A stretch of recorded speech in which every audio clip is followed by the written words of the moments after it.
Es la radio. Simplemente la radio.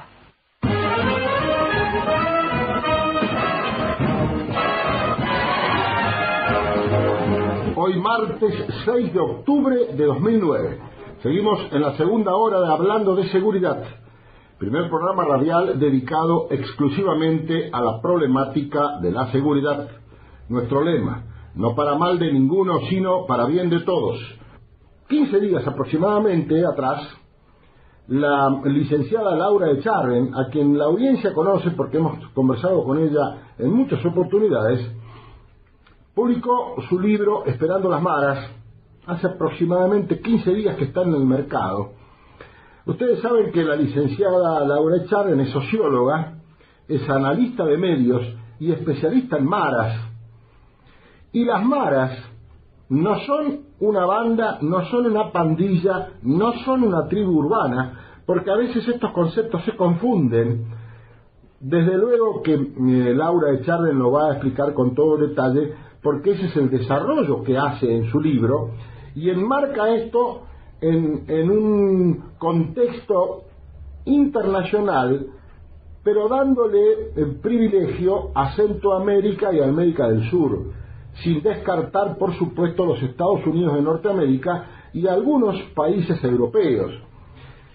Ella, en esta publicación, que es producto de muchos años de trabajo, muchos años de seguimiento, va concatenando hechos, y ya lo ha dicho en nuestro programa. Hay un triángulo marero en América del Sur, conformado por Argentina, Chile y Uruguay, como hay otro en Centroamérica, pero yo no me quiero anticipar, estoy dando a rasgos generales de qué vamos a hablar con la licenciada Laura Echarren.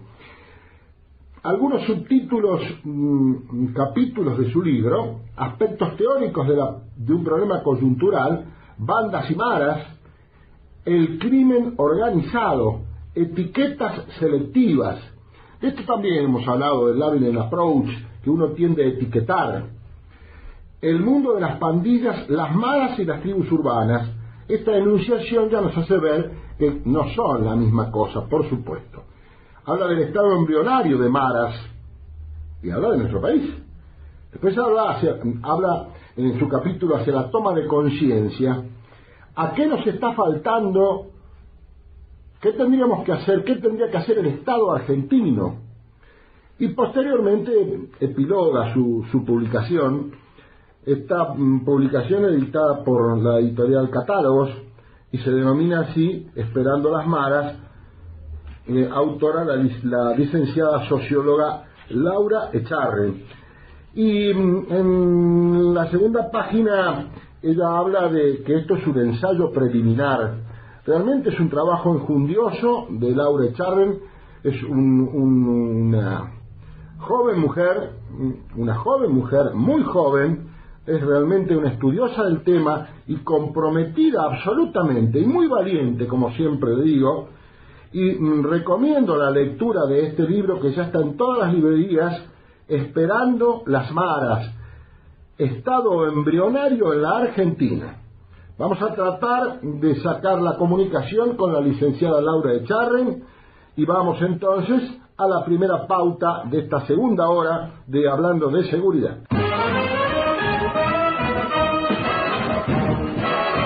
Desde la profanación de la identidad de los argentinos subyugados a las incoherencias gubernamentales y a las acciones del crimen organizado en sus distintas expresiones, el crisol de razas se amplía en nuestra nación, dándole lugar a una llamativa forma de violencia que se expresa en el fenómeno de las maras. Yo creo que esto es cardinal en el libro de la licenciada Laura Echarren. Y realmente, como les decía en la introducción, en la editorial, recomiendo su lectura, porque hay mucha información encontrada, y siempre les digo que en la jerga periodística se dice pescado podrido, y cuando nos venden pescado podrido nos están desinformando. Por fin apareció algo en la República Argentina que nos va a traer una claridad meridiana, con esa didáctica que suele utilizar la licenciada Echarren, que nos está escuchando. Hola Laurita, querida, ¿cómo estás? Hola Hermes, ¿cómo estás vos? Gracias por la presentación, es un exceso, yo creo. No es ningún exceso, Laurita. Me gusta decirle piropos a las damas, por supuesto. Con toda seguridad, por tu edad, bien podría ser mi hija. Sabes el respeto y el cariño que por supuesto, y es recíproco. Gracias, querida. Y el cariño que te tiene la familia Acuña a vos. Y decía que realmente sos una estudiosa y que sos muy valiente, lo digo siempre. Porque quien lea tu libro va a saber que realmente hay que tener lo que se debe tener para decir lo que vos decís ahí, Laura. Bueno, creo que básicamente el libro parte de una aventura intelectual, se podría decir, sobre uno de los fenómenos más sobresalientes que ya tienen su antesala en el siglo XX. Y el tema de las maras representa eso, representa la metamorfosis de la sociedad argentina, pero fundamentalmente de la sociedad centroamericana y mundial, en un proceso de debacle que está atravesado por la anomia, por las irregularidades y por la crisis en cada una de las esferas de la vida. Sabes, Laurita, que hace poco tiempo hicimos un programa dedicado a la anomia, espero sí, lo escuché, por supuesto. Que nuestra audiencia se recuerde de eso, pero yo te pediría que digas un rapidísimo concepto de anomia. Es la falta de normas, es cuando no existe la norma, cuando no existe la ley, no se contempla la ley, es como que estamos a la deriva, digamos que somos, cada uno de los ciudadanos argentinos, en este caso somos náufragos. ¿En qué estamos naufragando? Estamos naufragando en materia de seguridad, estamos naufragando globalmente en realidad, porque nosotros estamos apartados del mundo y tenemos una tendencia a relacionarnos con lo peor de América Latina, que en el caso de Venezuela, o digamos, ser funcionales a lo que dicen ser un golpe de Estado en Honduras, que en realidad yo siempre lo definí como un autogolpe y más bien como el show de Celaya. Pues, y así fue tu artículo, precisamente. El show de Celaya, que tiene mucho que ver también con el fenómeno de las maras, porque de hecho cuando él se instaló en la frontera hubo penetración de maras. Cuando se instaló en la frontera con Nicaragua, ¿decís? Absolutamente, sí. Claro, y por eso los nicaragüenses tenían tanto temor, porque Nicaragua es uno de los países centroamericanos que tiene menor índice de mareros en el país. Quiero decirle a la audiencia que la licenciada Echarren dirige y maneja 2 blogs donde ustedes pueden encontrar toda la literatura que tiene que ver con esto, pero por favor no lean demasiado y compren el libro. Laurita, yo me acuerdo de tu artículo del show de Celaya, inclusive lo comenté en una emisión del programa. Sí, hablamos, sí, creo que hablamos en alguna oportunidad. Así es. Y demás. Así es. En el libro, bueno, no, como se terminó de escribir hace un tiempo, no llegamos a tocar el tema de Honduras y tampoco lo más reciente que tiene que ver con el tema de las maras, que tiene conmocionado en realidad toda Centroamérica y el mundo, que es el asesinato de Cristian Poveda. Es un documentalista, lamentablemente un documentalista franco-español que filmó un documental excepcional, por lo que tengo entendido, que se llama La Vida Loca, que es lo que ellos suelen utilizar, los pandilleros, que terminó siendo asesinado por integrantes de la Mara 18, cuando supuestamente él había entrado al mundo de las maras de la mano de algunos pandilleros de la 18, con lo cual volvemos a entender la diferencia entre pandillas y maras. Las pandillas pueden dejarte entrar a su mundo y a mostrarte el universo de significados que ellos manejan, sus códigos, sus formas de actuar, pensar, sentir, es decir, su construcción subjetiva. Las maras no, porque las maras están vinculadas con lo que es el narcoterrorismo. Yo ahora hago una fusión nueva que es narcomaras. Estamos ante la presencia de narcomaras, no es lo mismo que las pandillas. La línea divisoria parece ser, es muy delgada, pero cuando uno empieza a estudiar cada uno de los mundos, es muy sustancial la diferencia que existe entre unas y otras. Porque como decimos siempre, Hermes, las maras van por el dominio del narcotráfico, quieren manejar los hilos sociales del poder relacionados con los grupos económicos y políticos de cada uno de los países y van a gran escala. En cambio, las pandillas se quedan más que nada en el dominio del barrio. Es otra cosa, van más que nada con el narcomenudeo. No, yo le decía a la audiencia cuando hice la editorial que vos en uno de los capítulos hablás claramente, pandillas, maras, tribus urbanas. De esto se deduce que no es lo mismo, entonces es importante que se lea profundamente para realmente tener un conocimiento. Te digo, Laurita, que me has hecho trasnochar. Quiero hacer público el agradecimiento a la licenciada Echarren, quien ayer se tomó la molestia y la gentileza de mandarme este libro. No, Hermes, por favor, no es ninguna molestia. Lo menos que puedo hacer con el espacio que vos me das siempre en tu programa, lo menos que podía hacer era, aparte había un ejemplar para vos, no tenía sentido que se quedara en mi casa. Bueno, y por modestia, y le voy a pedir a la licenciada que tampoco lo diga, hay una dedicatoria muy significativa hacia mi persona, que yo te agradezco profundamente, Laurita. No, Hermes, por favor, es lo que realmente siento y... Lo vamos a mantener en secreto. Como vos quieras. Sí, lo vamos a mantener en secreto. Vamos a tener un secreto. Porque me da vergüenza que nadie se ponga celoso. Son todas flores profesionales estas. Efectivamente. Te decía que me hiciste trasnochar y estaba leyendo en tu libro que haces un análisis muy interesante del triángulo sudamericano, sí. Y también hablas de los enclaves bolivianos y peruanos en la capital federal. Sí, porque tienen mucho que ver con la profundización de lo que es el triángulo embrionario latinoamericano, la penetración de Bolivia y Perú en lo que es toda la zona del Abasto, incluso en lo que es el barrio chino, que es la parte posterior de lo que es la Villa 31 y la 31 bis, arman mucho lo que es el entramado de relaciones narcóticas en ascenso y la conformación de pandillas locales con características importadas de cada uno de los países de origen. Vos imaginate que cada uno llega acá a la Argentina como a otro país con su propia idiosincrasia y la tendencia es tratar de imponer sus usos y costumbres, ya sean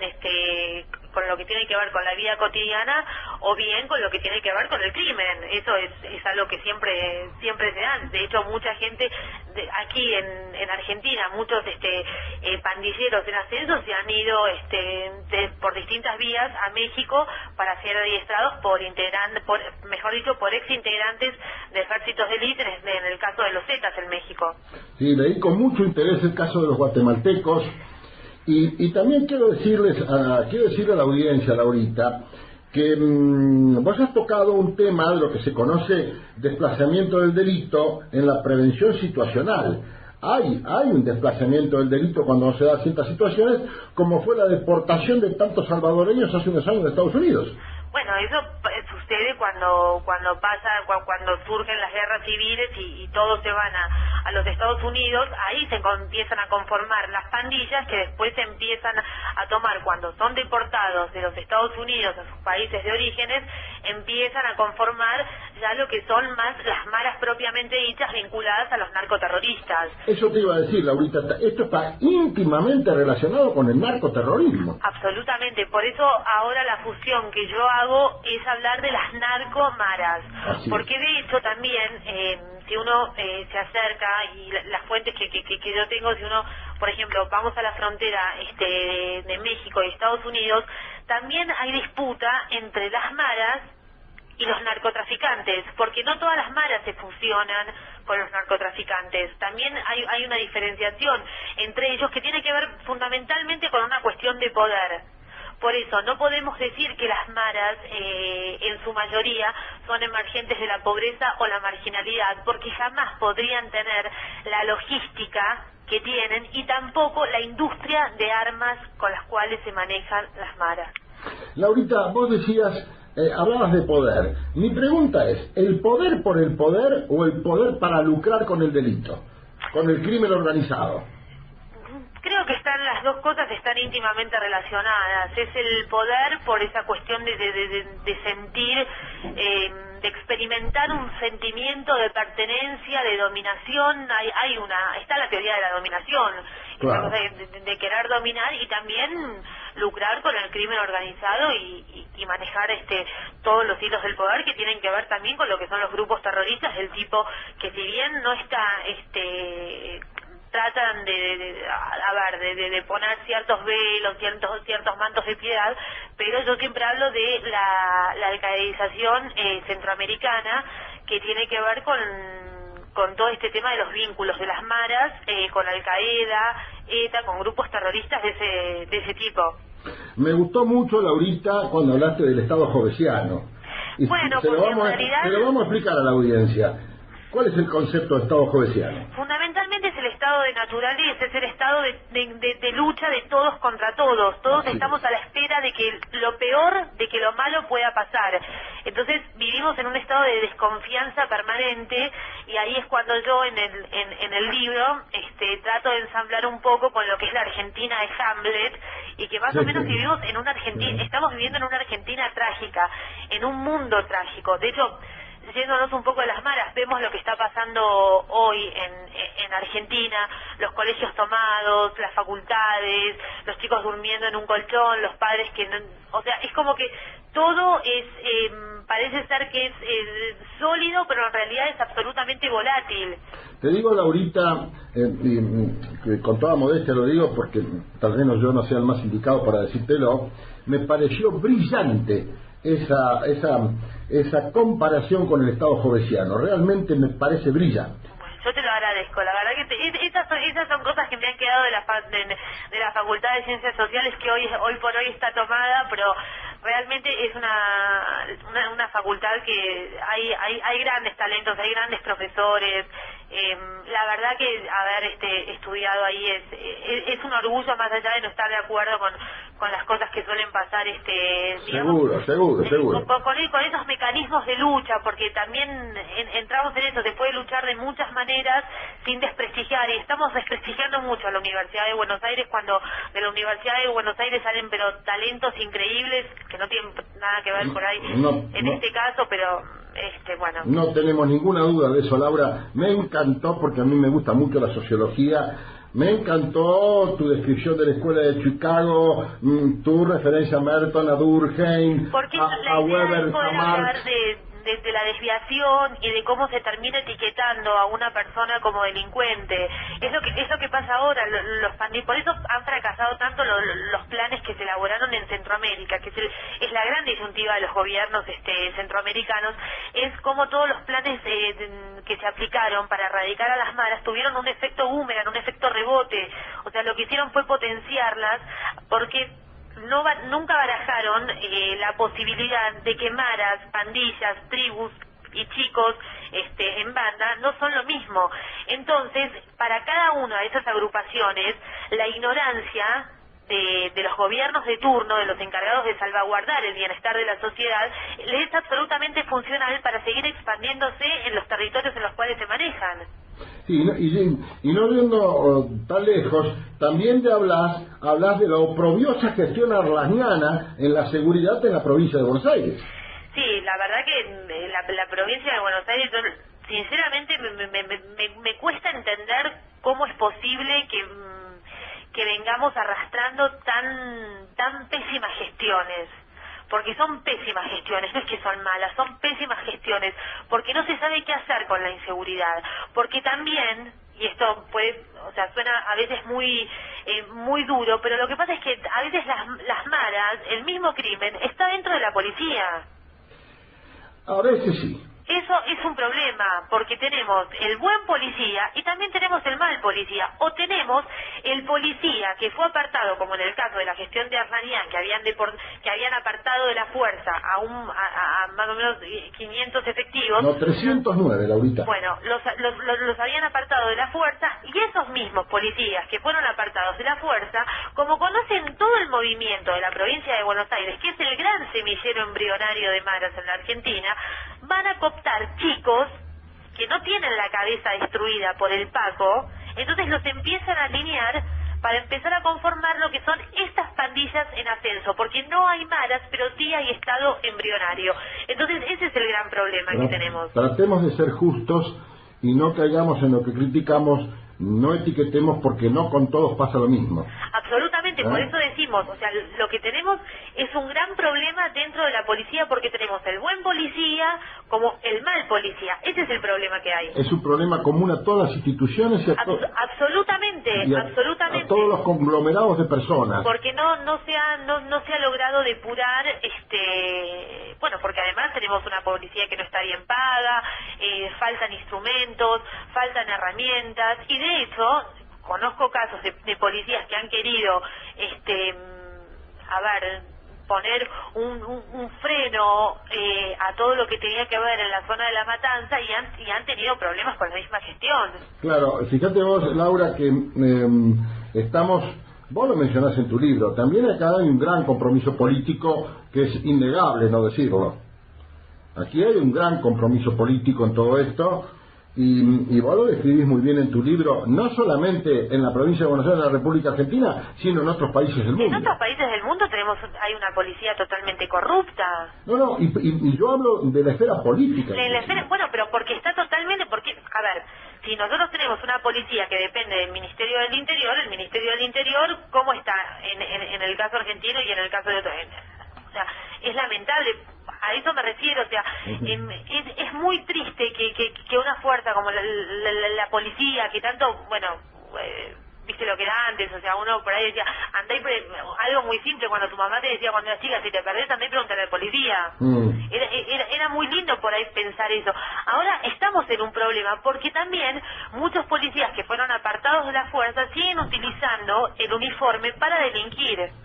Si fueron apartados, seguramente, vos fíjate que hubo detenciones no hace mucho tiempo, tanto por la policía de la provincia de Buenos Aires como por la policía federal, de bandas importantes que usaban uniformes policiales. Sí. En un programa, en un programa de televisión, Laurita, mandaron productores a comprar uniformes y compraban uniformes completos sin ningún... Lo vi. ¿Lo viste?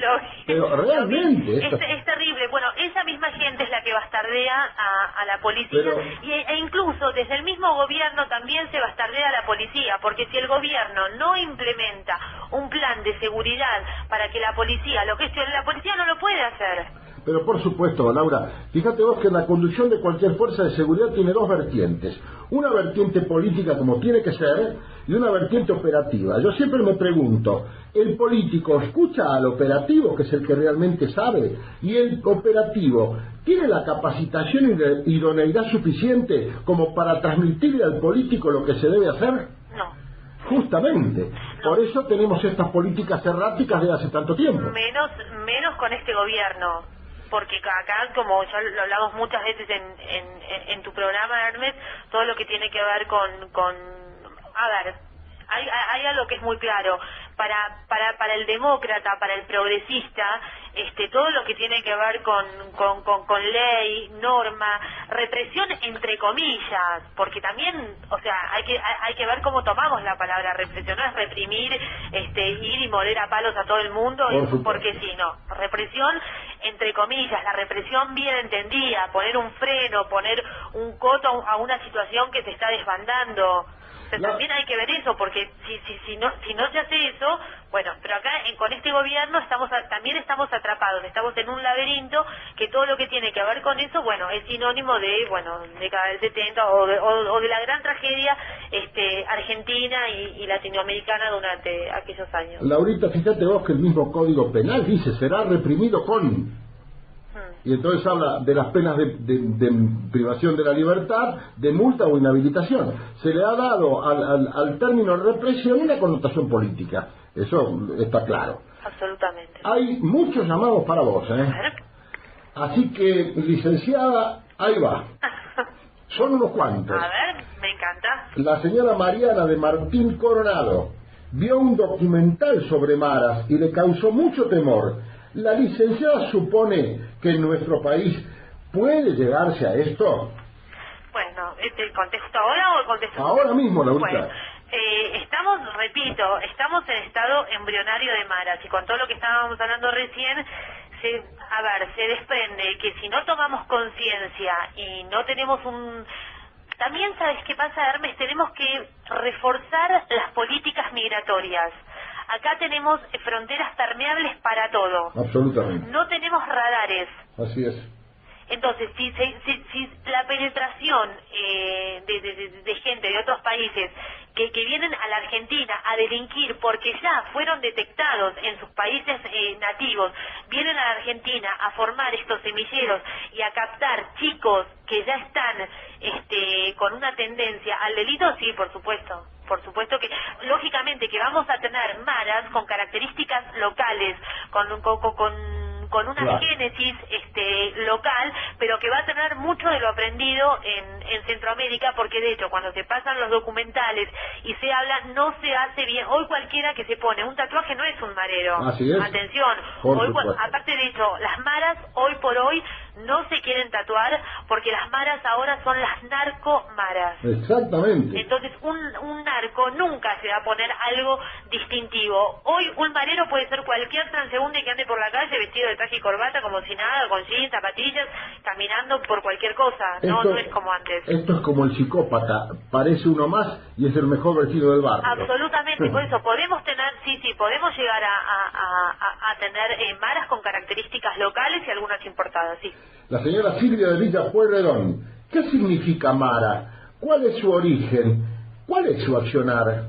La palabra mara originalmente viene de la hormiga marabunta, que es esa hormiga que arrasa con todo lo que encuentra a su paso, y es una palabra que se estandarizó y a la cual se llegó a llamar mara tanto a las pandillas como a las maras, que uno dice, pero ¿cuál es la diferencia entre mara y pandillas? Y siempre se las llamó maras, pero no, las maras son más complejas, ya las maras no se van a tatuar tanto, pueden tener algún distintivo. De hecho, los ritos de iniciación de los cuales se hablan, que así, respondiéndole a Silvia, así se comienzan a accionar, ingresando a la pandilla, dando 18 segundos de golpizas, o matando a alguien de la mara rival, y demás. Eso lo hacen más que nada las pandillas, que sí están todas tatuadas y demás.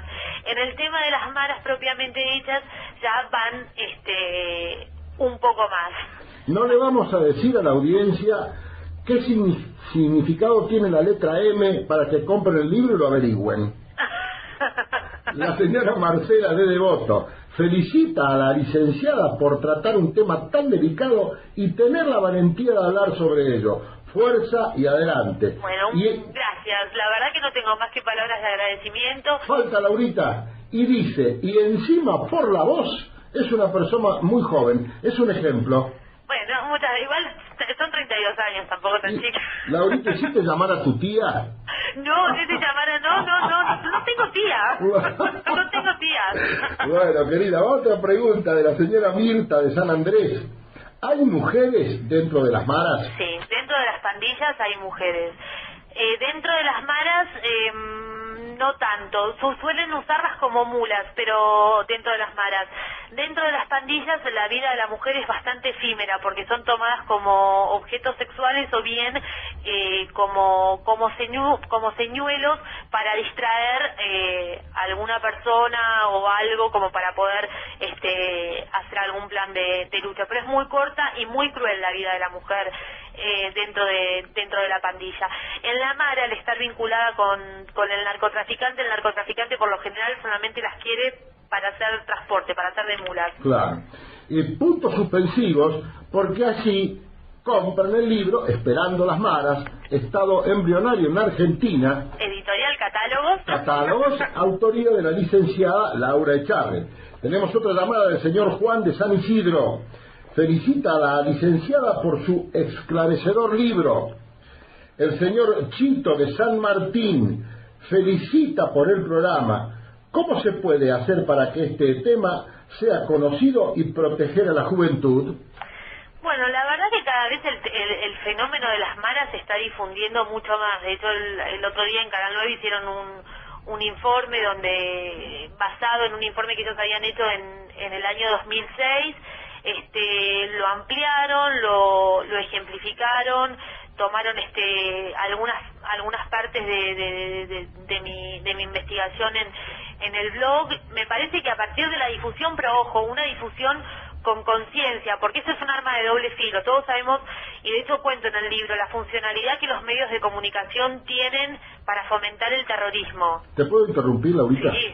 No cuentes todo el libro.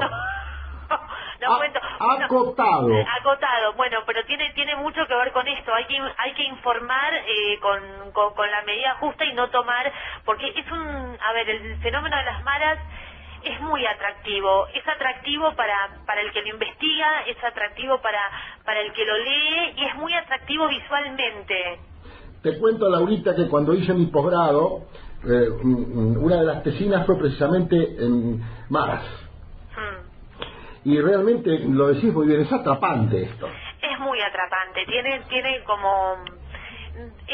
pero también es atrapante porque es un tema perverso, es un tema morboso, es un tema que tiene muchos puntos oscuros, y eso como individuos todos tenemos una cosa perversa, morbosa, y eso atrapa, y eso es indudable. Y precisamente desentrañar algunas cosas, ¿por qué no nos contás un poco del idioma gestual, Marero?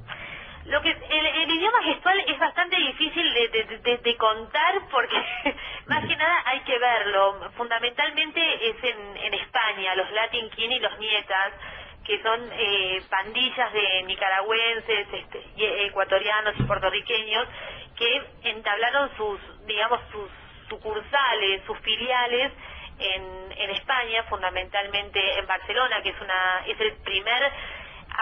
el primer país en estado embrionario de maras, pero ya en la franja de llegar a ser maras. Bien. Y tienen una gestualidad siempre con las manos, en un formato de corazón. Es muy difícil, yo la verdad que no lo quiero explicar así porque no me van a entender y van a creer que estoy loca. Es muy difícil, de hecho yo a veces lo quiero hacer y no me sale, pero en el libro está bien explicado. Es muy cómico, Laurita, porque a mí me pasa lo mismo. Me pongo frente a un espejo, claro, y empiezo a mover las manos y los dedos. Tendríamos que estar mucho tiempo, tendríamos que armar una mara, pero bueno, nosotros estamos en pro de no hacerlo. ¿Sabes lo que me cuesta mucho? La corona. La corona es muy difícil. Me cuesta mucho.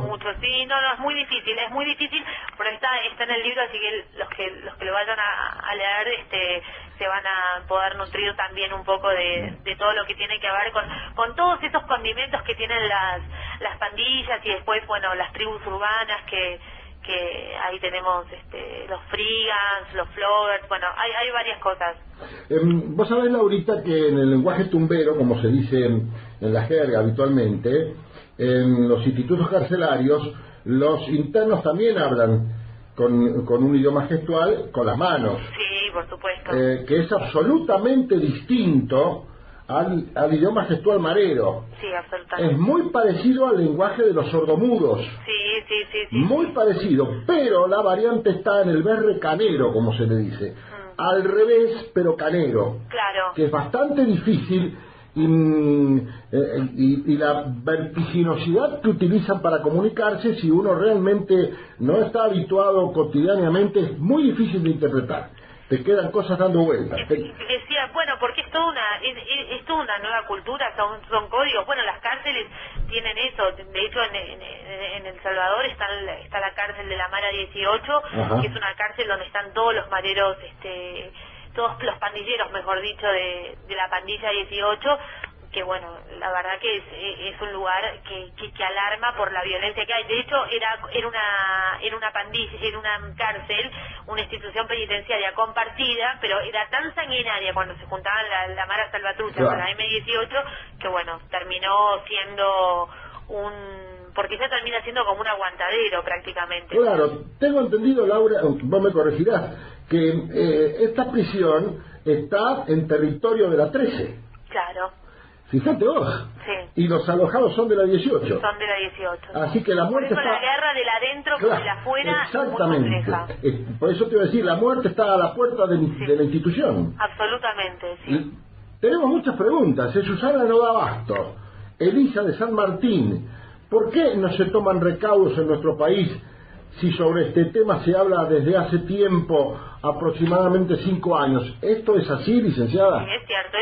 Hace muchos años que que se empezó a hablar de las maras como al principio como algo muy lejano, pero con el tiempo la profundización de la inseguridad, creo que a partir de lo que pasó con Axel Blumberg y de muchos hechos que no han salido a la luz y de la gran tragedia que hay en el conurbano bonaerense, porque realmente es absolutamente trágico.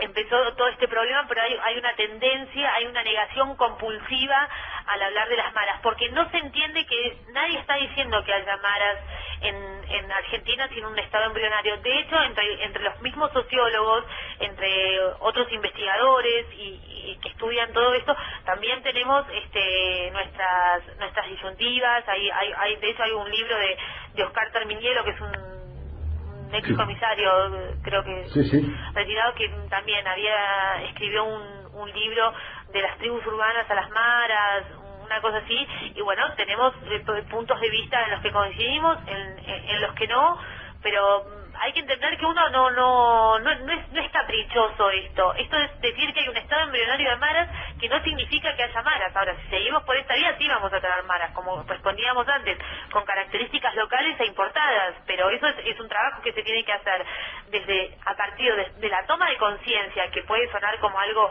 ya trillado, como un cliché y demás, pero cada uno tiene que tomar conciencia de lo que está pasando, tomar las medidas de seguridad básicas como para poder manejarse dentro de lo que es esta jungla, porque ya no vivimos en un país, esto es una jungla. Jovesiano. Absolutamente. Estamos en guerra con todos contra todos. Bueno, entonces lo que necesitamos también es la protección de los gobiernos de turno, que parece que nos dan la espalda, y creo que nos dan la espalda de una manera ya alarmante, porque más hechos de violencia y de inseguridad. De hecho, hace poco, cuando asaltaron a un chofer de un colectivo, le mutilaron un dedo, y eso es uno de los sesgos de las pandillas en ascenso. Laurita, el tema de la amputación de dedos lo he visto hace muchísimos años. Por eso mismo, lo que pasa es que ahora se empieza a ser conocido. Cuando se empieza a ver en los medios de comunicación, atención, gobierno. Hace más de 25 años que veo esto, sobre todo en los asaltos a colectivos en horas de la madrugada. Claro. Para sustraer anillos. Absolutamente. O para dejar un rasgo mafioso. Exactamente. De hecho, todos los crímenes que se están sucediendo ahora tienen rasgos mafiosos. Para dejar una impronta mafiosa. ¿Por qué no se han resuelto? Tenemos el crimen de Nora Dalmazo, muchos crímenes que tienen que ver con una penetración de los carteles de la droga en Argentina, que eso se niega. Laurita, lamentablemente tengo que despedirte. Nos quedan 5 minutitos de programa. Bueno, Hermes, muchas gracias. No, querida, los agradecidos somos nosotros, y ya has dicho bastante como para motivar a la gente que cumple tu libro. Bueno. Quien quiera aprender más tiene que comprar Esperando las Maras, estado embrionario en Argentina, de la licenciada Laura Echarren, editorial Catálogos. Bueno, fantástico. Les mando un cariño a todos. Bueno, gracias, Hermes, como siempre, por el espacio, por tu generosidad profesional, intelectual, y bueno, por el apoyo de siempre. Un cariño grande para vos y tu mami, Laurita. Bueno, un cariño grande. Chao, querida, muchas gracias. Hasta cualquier momento.